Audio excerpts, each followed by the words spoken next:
निकिता की हालत पहले से भी ज्यादा खराब होती जा रही है। रात का समय करीब 3 बजे निकिता अचानक नींद से जाग जाती है। उसका पूरा शरीर पसीने से भीगा हुआ है। उसकी सांसें तेज चल रही हैं। उसकी आंखों में डर साफ दिखाई दे रहा है। वह धीरे धीरे उठकर बिस्तर पर बैठती है और अंधेरे कमरे में इधर उधर देखने लगती है। फिर वह खुद से बात करने लगती है। मेरे साथ क्या हो रहा है? क्या ये इसलिए हो रहा है क्योंकि मैं उस रिचुअल के समय वहां मौजूद थी, लेकिन मैंने तो उस रिचुअल में हिस्सा भी नहीं लिया था। मैं तो ध्रुवी और सलोनी से काफी दूर खड़ी थी।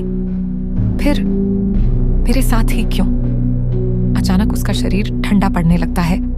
उसके हाथ कांपने लगते हैं। उसकी धड़कनें अनियमित हो जाती हैं और तभी उसे फुसफुसाहट सुनाई देती है। बहुत हल्की आवाज, जैसे कोई उसका नाम पुकार रहा हो। निकिता। वह घबराकर चारों तरफ देखती है, लेकिन कमरे में कोई नहीं होता।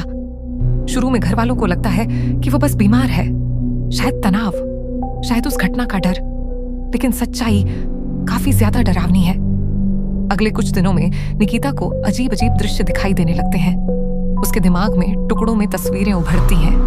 एक ट्रेन जो जमीन के अंदर जा रही है, एक विशाल डरावना दरवाजा, लोगों की लंबी लाइन जो चुपचाप खड़ी है, और फिर एक झलक जय की जो एक पिंजरे में कैद है। हर बार जब वह यह दृश्य देखती है, वह उन्हें समझने की कोशिश करती है। वह इन सब को जोड़ने की कोशिश करती है, लेकिन हर बार वह असफल हो जाती है। निकिता को यह नहीं पता कि वह कल्पना नहीं कर रही, वह अपने दिमाग के जरिए नरक को देख रही है।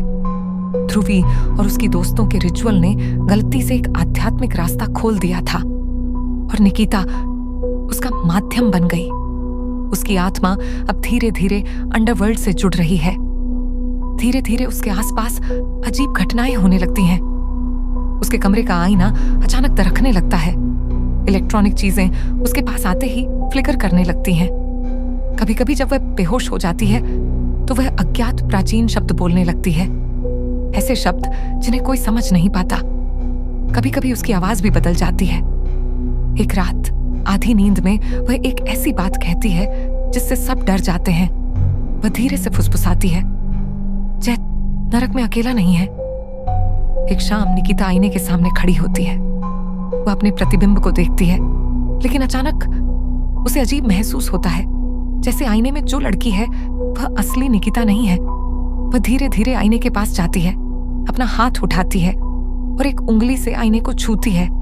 तभी उसकी उंगली आईने के अंदर जाने लगती है। उसकी आंखें डर से फैल जाती हैं। आईना अब ठोस नहीं रहा, वह एक दरवाजे जैसा महसूस होने लगता है। धीरे धीरे वह अपना हाथ और अंदर ले जाने की कोशिश करती है, जैसे वह आईने के अंदर प्रवेश करना चाहती हो। तभी बाहर से उसकी माँ की आवाज आती है, निकिता, लंच तैयार है। वह अचानक चौंक जाती है और तुरंत अपना हाथ पीछे खींच लेती है, डरी हुई, उलझन में। लंच के दौरान निकिता चुप बैठी रहती है। वह एक शब्द भी नहीं बोलती। उसका दिमाग कहीं और खोया हुआ है, जैसे कुछ बहुत बड़ा होने वाला हो। लंच के बाद वह अपने कमरे में जाती है, बिस्तर पर लेट जाती है, आराम करने की कोशिश करती है, सब कुछ भूलने की कोशिश करती है। लेकिन अचानक उसके कमरे का आईना फिर से दरकने लगता है। लाइट्स जोर जोर से फ्लिकर करने लगती हैं। इलेक्ट्रॉनिक चीजें खराब होने लगती हैं। निकिता का शरीर कांपने लगता है। उसकी आंखें बंद हो जाती हैं। वह फिर से वही अज्ञात प्राचीन शब्द बोलने लगती है। उसकी आवाज बदल जाती है, गहरी, ठंडी, और फिर वह फुसफुसाती है, जय नरक में अकेला नहीं है। अब एक बात साफ हो जाती है, निकिता अब सिर्फ दृश्य नहीं देख रही, वह धीरे धीरे धरती और नरक के बीच का स्थायी द्वार बनती जा रही है। और कहीं अंधेरे में शैतान उसकी इस शक्ति का इस्तेमाल कर सकता है मानव दुनिया में आने के लिए। अचानक निकिता चीखते हुए जाग जाती है। वह तुरंत अपनी मेज की ओर भागती है, एक नोटबुक उठाती है और जल्दी जल्दी कुछ बनाना शुरू करती है। जब वह चित्र पूरा करती है तो डर के साथ उसे देखने लगती है। उसने 3 चीजें बनाई होती हैं, नरक का दरवाजा, एक पिंजरा और उस पिंजरे में कैद जय। लेकिन चित्र में एक और चीज होती है, जय के पिंजरे के पीछे एक साया खड़ा है। निकिता धीरे से कहती है।